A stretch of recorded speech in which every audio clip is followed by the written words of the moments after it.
Depois da aparição em peso dos magnatas da tecnologia na posse do Donald Trump e o envolvimento desastroso do Elon Musk no governo dos Estados Unidos, talvez seja a hora da gente explorar mais a fundo o que move as decisões dessas pessoas tão poderosas. E se você pensou em dinheiro, não tá errado. Mas a ambição não para por aí, não. Nesse TV Cringe você vai conhecer a promessa de utopia, a visão de futuro da humanidade que tem muita influência no Vale do Silício.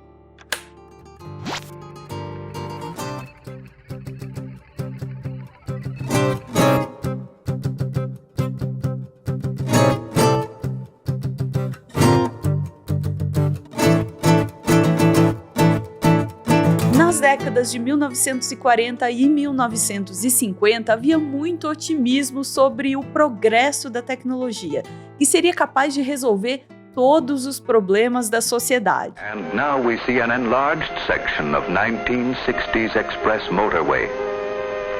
Along the ledge of this beautiful precipice, traffic moves at unreduced rates of speed. Safe distance between cars is maintained by automatic radio control. Curved sides assist the driver in keeping his car within the proper lane under all circumstances. O que você acabou de ver é a exposição Futurama, que aconteceu em 1939 e imaginava como seria o mundo 20 anos no futuro. Carros semi-autônomos em amplas rodovias conectando cidades distantes, centros urbanos inteligentes, com arranha-céus por todo lado e, claro, um fluxo constante de carros. Não por acaso, a exposição foi financiada pela General Motors. Outro nome que incorporou na sua utopia os veículos motorizados, como carros e trens, foi o arquiteto Le Corbusier. Para a nova sociedade da máquina, como ele se referia, maiores distâncias são acessíveis. Então era possível dividir a cidade em zonas temáticas: administrativa, hoteleira, residencial, cidades satélites, tudo interconectado por uma malha rodoviária. Em outras palavras, graças ao veículo motorizado, tudo bem se o seu trabalho for longe da sua casa. E se essa descrição te pareceu assim um pouquinho familiar, é porque o Lúcio Costa, responsável pelo projeto urbano de Brasília, se inspirou fortemente no Corbusier. Aqui tem informação! O carro, hoje tão concreto nas nossas vidas, ocupou um dia o imaginário coletivo, junto com outras tecnologias não tão concretas. O desenho Futurama, que tem o mesmo nome da exposição da General Motors, é um compilado das utopias dessa época. Avanços biológicos como criogenia e remédios milagrosos, a automação de todos os aspectos da nossa vida, robôs com inteligência artificial sobre-humana e, claro, a colonização do espaço. A corrida espacial alimentou sonhos de um futuro onde a humanidade se espalharia por todo o universo, habitando e povoando outros planetas. Uma manifestação desse ideal é o livro Projeto Marte. O livro era uma mistura de ficção com extensos apêndices técnicos de como se daria na prática a expedição para Marte. Ele foi escrito por Wernher von Braun, um engenheiro aeroespacial que trabalhou para o Partido Nazista, desenvolvendo mísseis balísticos de longo alcance. Depois da guerra, ele foi levado para os Estados Unidos para trabalhar em uma agência do governo, que alguns anos depois foi assimilada pela NASA. A ficção do Projeto Marte descreve uma expedição com 70 astronautas que encontram uma sociedade marciana nativa apresentada como muito racional, baseada na ciência e tecnologicamente superior aos terráqueos. Num trecho do livro, a gente lê o seguinte: aqui, o antigo sonho dos engenheiros de iluminação se tornou realidade. Luz sem calor. Um sentimento de infinita satisfação tomou conta de Holt, pois ele conseguia ver que, da perspectiva econômica, ele poderia retornar à Terra com uma infinita variedade de avanços tecnológicos e econômicos para melhorar as condições de vida humana. Essas aspas ilustram bem uma coisa muito comum nas utopias tecnológicas: a crença de que melhorar o bem-estar da humanidade é uma questão de engenharia e de retorno econômico. Por outro lado, a estrutura social dos marcianos utópicos funcionava assim. O governo marciano era dirigido por 10 homens, cujo líder era eleito por sufrágio universal por 5 anos e intitulado Elon. 2 casas do parlamento promulgavam as leis a serem administradas pelo Elon e seu gabinete. Vamos fazer um parênteses? Elon aqui era um título e não um nome. Mas sim, o pai do Elon Musk já afirmou que o livro teve influência na escolha do nome do filho. Ah, agora eu entendi! E a visão do Von Braun ajudou a moldar o imaginário coletivo de outras formas também, já que ele atuou como consultor técnico do Walt Disney em 3 animações que promoviam a seção Tomorrowland do parque temático. O Von Braun enxergava a importância da ficção para conquistar o interesse das pessoas, já que um projeto da magnitude da exploração espacial precisaria de muito apoio e muito financiamento. No prefácio do Projeto Marte, ele escreveu o seguinte: "Estou certo de que a nave espacial não vai emergir da mente de nenhum inventor solitário que a tenha construído com a ajuda de um assistente fiel no seu quintal.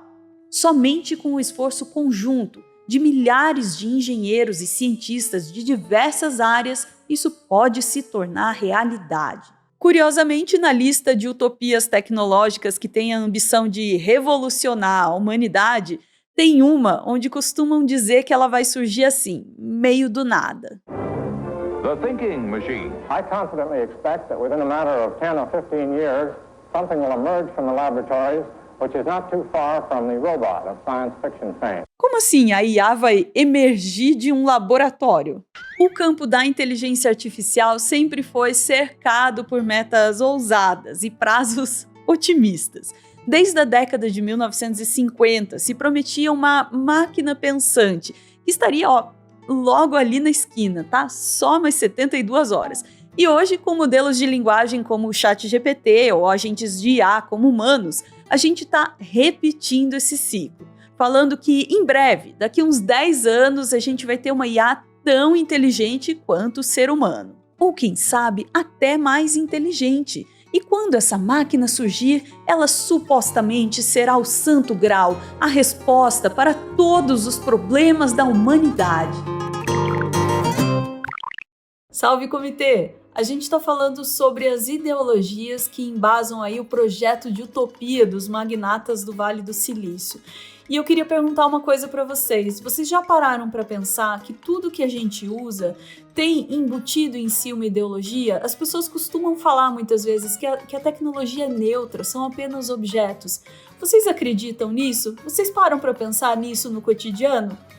Talvez seja bom pensar, hein?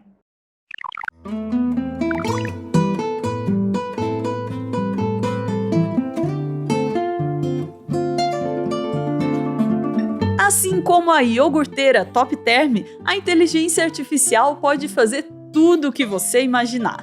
Durante uma das muitas polêmicas que envolveram a OpenAI, empresa responsável pelo ChatGPT, o CEO Sam Altman fez um tweet onde se lê o seguinte: "Seja eu. Trabalhe duro por uma década tentando ajudar a criar superinteligência para curar o câncer ou algo assim." Ao dizer superinteligência, ele se refere ao momento anunciado faz décadas, onde a inteligência artificial vai finalmente superar a inteligência humana. Superinteligência também é o título de um livro de um dos principais nomes que propagam essa ideia, Nick Bostrom. No prefácio do livro, a gente lê o seguinte: "Este é possivelmente o desafio mais importante e assustador que a humanidade já enfrentou. E, quer tenhamos sucesso ou não, é provavelmente o último desafio que enfrentaremos." Ele está falando da dualidade utopia-distopia que cerca a superinteligência. Na utopia, ela vai ser aquele santo grau que cura câncer ou algo assim, e a humanidade nunca mais vai precisar produzir nenhum conhecimento. Os carros autônomos idealizados em 1940? Feito. O segredo para colonizar o espaço, hein? Só se for agora. O universo de Futurama ao alcance do nosso mouse. Mas se ela estiver desalinhada com os valores humanos... Valores de quais humanos mesmo? Bom, se ela estiver desalinhada com os valores humanos, vai ser o nosso fim. Ela vai nos dominar e levar à nossa extinção com os seus superpoderes cognitivos. Sério, esse é o título de um dos capítulos do livro do Bostrom. Tá papo de maluco. Olha, por mais que isso tudo pareça meio engraçado, a gente precisa sim levar isso muito a sério. Porque sabe quem leva isso muito a sério? Os bilionários que financiam e desenvolvem as tecnologias que a gente usa e das quais a gente depende. Aliás, as tecnologias que hoje influenciam as decisões de líderes políticos. O Nick Bostrom é parte de movimentos ideológicos que teorizam sobre utopias tecnológicas. E tem adeptos como Elon Musk e Peter Thiel. O Peter Thiel, aliás, tem um TV Cringe dedicado a ele, porque ele é o maior vilão do Vale do Silício. Se a gente tentar entender o que esses caras enxergam como utopia e o que eles enxergam como distopia, vai ficar claro o futuro que eles estão construindo, pra gente inclusive. As origens ideológicas vêm de dois movimentos, o transhumanismo e o estropianismo, que no fundo são coisas muito parecidas. A visão de que a humanidade deve transcender, se tornando superinteligente e até imortal. A origem do termo é associada ao livro Novas Garrafas para o Novo Vinho, publicado em 1957 e escrito por Julian Huxley, que foi presidente da Sociedade Britânica de Eugenia. Não, você não ouviu errado, eugenia.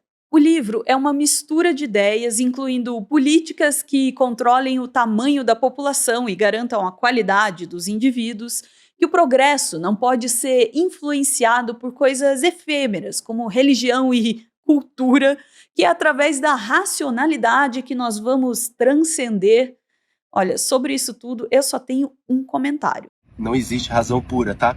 Todas as decisões, todas as vezes que você pensa, isso está condicionado a como você fez cocô da última vez, mano. Isso aí, essas pessoas que acham que existe razão pura é incrível, enfim. A visão moderna do transhumanismo começou ali na década de 1980. Um dos primeiros grupos organizados foi o movimento estropianista. E como todo grupo organizado dos anos 80 e 90, eles tinham uma lista de e-mail.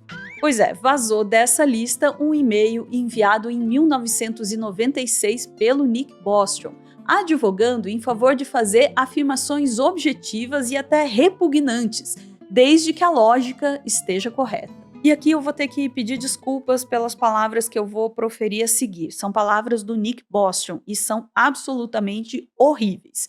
Segundo ele, caso você queira dizer, aspas, é provável que os negros tenham um QI médio mais baixo do que a humanidade em geral e acho que o QI está altamente correlacionado com o que normalmente queremos dizer com inteligente e estúpido, fecha aspas, seria mais objetivo dizer, abre aspas, os negros são mais estúpidos que os brancos.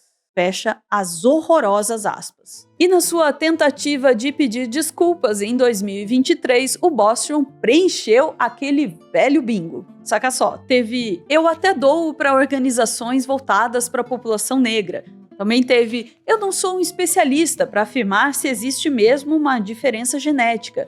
E para completar, não é que eu sou a favor da eugenia, não da forma como ela é normalmente compreendida. Ai, pelo amor de Deus, né? É que ele é a favor da eugenia liberal, daqueles que acreditam no poder da engenharia genética e da biotecnologia, para que os pais possam escolher as características genéticas dos seus filhos, descartando e manipulando genes indesejados. Uma escolha não tão livre, vamos combinar assim, já que esses pais existem em sociedades estruturalmente preconceituosas. Ele é a favor da eugenia do progresso, daqueles que se preocupam que as pessoas inteligentes não estejam procriando o suficiente. Ou, em termos acadêmicos, que, aspas, o QI se correlaciona negativamente com a fertilidade em muitas sociedades modernas. Fecha aspas. Segundo Bostrom, esse é um dos riscos existenciais da humanidade, onde a gente evoluiria para uma espécie menos talentosa intelectualmente. Bom, para começar, reduzir inteligência a QI é uma estratégia historicamente associada a políticas de segregação de grupos considerados inferiores. E mesmo sendo amplamente desacreditado, a obsessão pelo QI continua firme nas correntes ideológicas mais modernas, dentre elas o long-termism, ou longo-prazismo, uma ideologia abertamente compartilhada pelo Elon Musk, que disse num tweet, aspas, ser muito compatível com a sua filosofia. Então isso é um negócio muito complicado, cara. A base do longo-prazismo é que a gente precisa maximizar o saldo de fazer o bem. E se haverá muito mais pessoas no futuro a longo prazo, então podemos simplesmente ignorar os problemas contemporâneos, focando no bem das pessoas milhares de anos no futuro. Efeitos de curto prazo são meros desempates. Mas para garantir que as pessoas do futuro vão sequer existir, a gente precisa sobreviver aos riscos existenciais que podem estagnar ou até levar à extinção da humanidade. Guerras nucleares, mudanças climáticas ou uma superinteligência fora de controle. O problema é que, na visão dos longo-prazistas, a solução não é necessariamente resolver os problemas, mas garantir que a humanidade sobreviva apesar deles. Por exemplo, colonizando o espaço caso a Terra se torne inabitável. Além, é claro, da obrigação moral de maximizar a produtividade econômica e o progresso tecnológico para garantir o bem-estar dos humanos do futuro. Afinal, o bem-estar de uma população significa o sucesso da economia. Isso é ironia, tá? Por favor, é ironia. Tecnocrata. Por isso, na visão destes malucos em particular, a gente precisa fazer melhores escolhas de investimento. Por exemplo, inteligência artificial ou prevenção da malária? Num texto publicado em 2019 no Instituto de Prioridades Globais da Universidade de Oxford, a resposta é clara. Se uma pessoa hipotética contribui com $10 mil para uma associação que garante o desenvolvimento seguro de IA, evitando uma catástrofe, tipo a super IA do mal, estimam-se 100 mil vidas salvas a longo prazo. Esta informação foi confirmada pelo Instituto Tirei do Cu. Por outro lado, financiar com o mesmo valor a Fundação contra a Malária salva, em média, uma única vida a cada $3.500. Entendeu a lógica do longo prazo? Tá tudo bem explorar hoje trabalhadores mal pagos expostos a conteúdos violentos e traumáticos, se for para criar uma inteligência artificial mais segura para as gerações futuras. E tá tudo bem consumir níveis colossais de eletricidade e água, contribuindo com a crise climática, se for para gerar um meme do Estúdio Ghibli. Quer dizer, se for para criar o santo grau que vai trazer a tão sonhada utopia tecnológica. Até porque, quando a superinteligência emergir de um laboratório, ela vai resolver a crise climática num passe de mágica. Um trabalho acadêmico da engenheira Timnit Gebru e do filósofo Emile Torres faz uma análise minuciosa de como essas correntes ideológicas influenciam o investimento pesado em inteligência artificial, tanto para alcançar a suposta utopia, quanto para evitar a também suposta distopia. E no terceiro bloco, a gente vai usar essa pesquisa desse trabalho para falar de onde vem e para onde vai o dinheiro. É hora de receber a resposta dos maravilhosos membros do nosso comitê, o nosso clube de canais. Bora lá! Já dizia um antigo provérbio chinês: neutro, só o sabonete.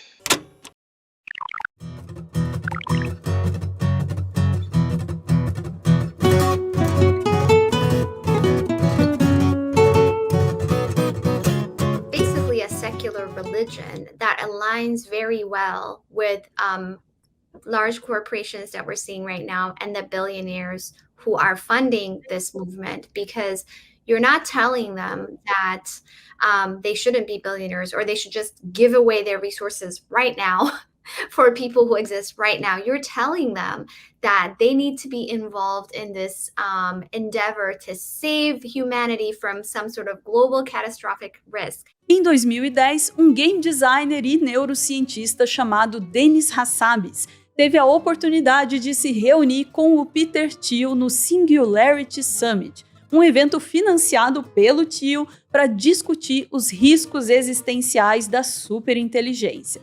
Nessa reunião, o Thiel aceita financiar a DeepMind, empresa famosa por utilizar os jogos como plano de fundo para desenvolver inteligências artificiais. A Sabes e, consequentemente, a DeepMind compartilham a visão da IA como o santo grau, alinhado literalmente com nomes como Nick Bostrom e Elon Musk. This is why I spent my whole career working on this, is that I think if we do this right, it's going to be the greatest thing ever to happen to humanity, and in some ways I think unlock our full potential. A DeepMind, que em 2010 recebeu singelos 1,4 milhões de libras do Peter Thiel e logo receberia financiamento de outros bilionários como Elon Musk e Jan Tallinn, do Skype, em 2014 foi comprada pela Google por 600 milhões de dólares. A DeepMind hoje é o braço da Google na corrida pela IA, através de produtos como o Gemini. Outra empresa que tem um senhor destaque nessa corrida é a OpenAI. Ela foi fundada em 2015 através da união do Musk, do Thiel e do Sam Altman. Meu Deus, que grupo! Apesar do Altman não ser muito conhecido na época, ele segue a mesma cartilha de outros nomes da tecnologia. Largou Stanford, fundou a própria empresa e se tornou um investidor de startups de tecnologia. Em 2015, Musk, Thiel e Altman levantaram a bagatela de $1 bilhão para fundar a OpenAI, vendendo a ideia de construir uma inteligência artificial geral, ou superinteligência, em benefício de toda a humanidade. Com isso, eles querem dizer, abre aspas, desenvolver sistemas que superam os humanos no trabalho economicamente valioso. Hoje, a OpenAI tem um lucrativo casamento com a Microsoft, na alegria e na tristeza. Na alegria, estima-se que a Microsoft já investiu cerca de $10 bilhões nessa parceria. E na tristeza, a OpenAI é citada como um dos principais atores na parceria da Microsoft com o governo de Israel contra o povo palestino. Apesar da OpenAI afirmar não ter nenhum relacionamento com Israel, os seus produtos são oferecidos através das ferramentas da Microsoft. E segundo o Associated Press, os termos de uso da OpenAI removeram restrições ao uso militar e agora permitem casos de segurança nacional que se alinham com nossa missão. Aquela missão de beneficiar toda a humanidade. Não surpreendentemente, em 2025, 10 anos depois do nascimento da OpenAI, o Sam Altman aparece ao lado de quem? Donald Trump, para o anúncio do projeto Stargate. A iniciativa será liderada pelo gigante SoftBank, pela empresa tecnológica Oracle e pela OpenAI, criadora do famoso ChatGPT. Together, these world-leading technology giants are... Juntos, esses gigantes da tecnologia, líderes mundiais, estão anunciando a formação do Stargate. Então coloquem esse nome em seus livros, porque acho que vocês vão ouvir muito sobre isso no futuro. Uma nova empresa americana que vai investir pelo menos 500 bilhões em infraestrutura de IA nos Estados Unidos. 500 bilhões de dólares e uma das maiores infraestruturas do mundo para que, segundo eles mesmos, pessoas criativas descubram como usar a IA para elevar a humanidade. É aquela constante promessa de que em algum momento, já vai chegar. A IA vai fazer algo incrível em todos os campos da humanidade. É o que a Gebru e o Torres chamam de sistema sem propósito ou sem escopo. Uma outra maneira de dizer que não existe uma definição objetiva do que essa IA será capaz de fazer, mas eles prometem que vai fazer de tudo, Nesse meio tempo, em 2021, os vice-presidentes de pesquisa e segurança da OpenAI, os irmãos Dario e Daniela Amodei, saem da OpenAI e fundam a Anthropic, descrita como uma empresa focada em segurança de IA. Eles saíram junto com outros 11 funcionários que não estavam satisfeitos com a OpenAI. Segundo eles, ela se desviou do seu ideal de fazer o bem. A Anthropic levantou mais de $700 milhões um ano depois da sua fundação, com dinheiro do mesmo círculo de bilionários, incluindo um nome peculiar, Sam Bankman-Fried, que através das suas empresas investiu $500 milhões na Anthropic. Eu tô sentindo que a gente vai puxar uma capivara? A gente vai puxar uma capivara. O Bankman-Fried era um dos adeptos do altruísmo efetivo, uma ideologia que a gente não mencionou diretamente, mas que é a mãe do longo prazismo. Essa ideologia sugere que a gente precisa maximizar o bem que faz pelo mundo.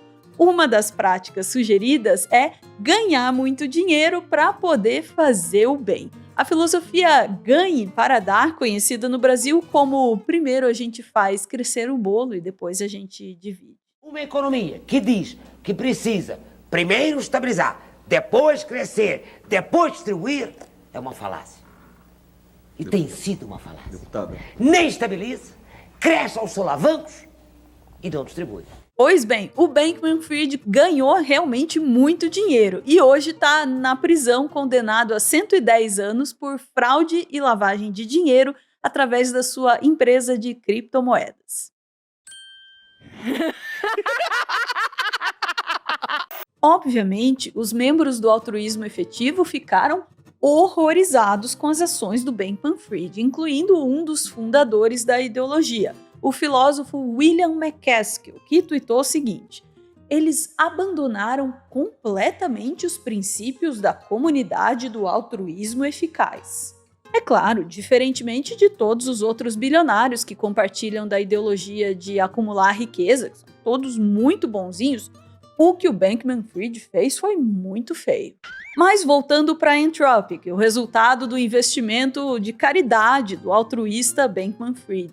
A sua pesquisa é totalmente voltada para a segurança dessa tal inteligência artificial geral, que vai resolver os problemas mais complexos da sociedade. Mas como é que você garante a segurança de uma ferramenta que é capaz de fazer tudo? Essa é a principal crítica no trabalho da Gebru e do Torres. A palavra segurança foi completamente deturpada no processo. Em geral, ela se refere ao chamado problema do alinhamento, no sentido de alinhar os resultados do modelo aos supostos valores humanos. Segundo a Anthropic, o objetivo é manter os modelos úteis, honestos e inofensivos.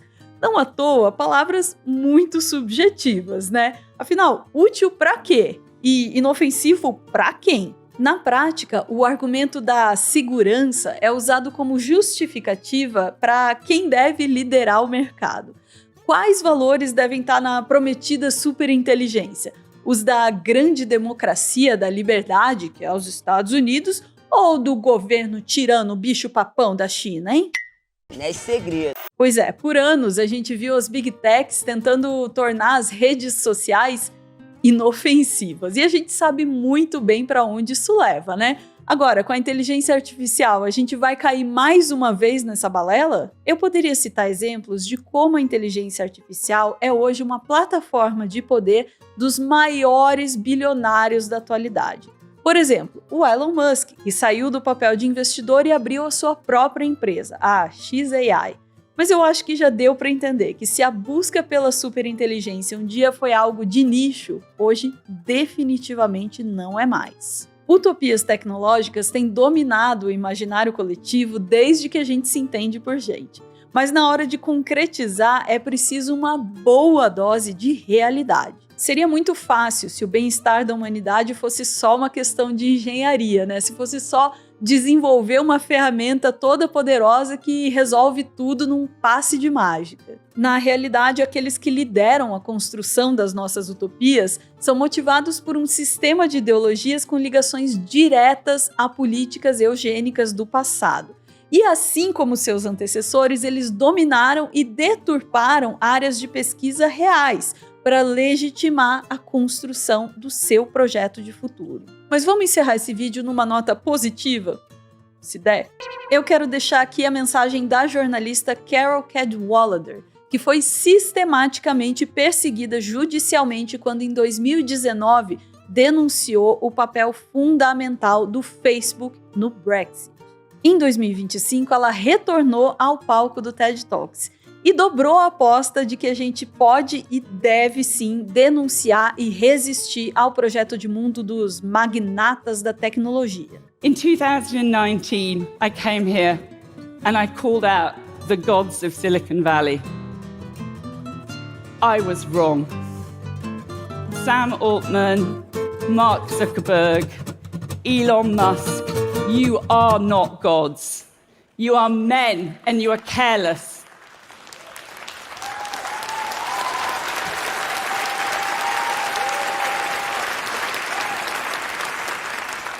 Isso é coisa, honradamente, quase que eu digo, do demo.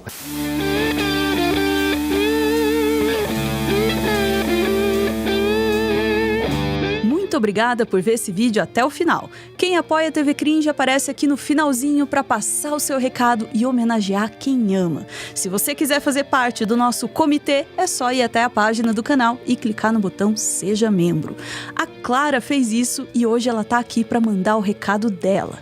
Flávio, obrigada por um amor que resiste. Resistiu à pandemia, resistiu ao fascismo que presenciamos nesse período, e não foi pouco. Resistiu à distância, resistiu à saudade. É nas batalhas mais difíceis que aprendemos a valorizar quem está ao nosso lado. E fazer isso com amor é um ato revolucionário. Obrigada por nunca desistir do nosso amor. Você é o melhor companheiro do mundo. Ai, que bonitinho! Muito bonito, gente. Valeu. Beijo.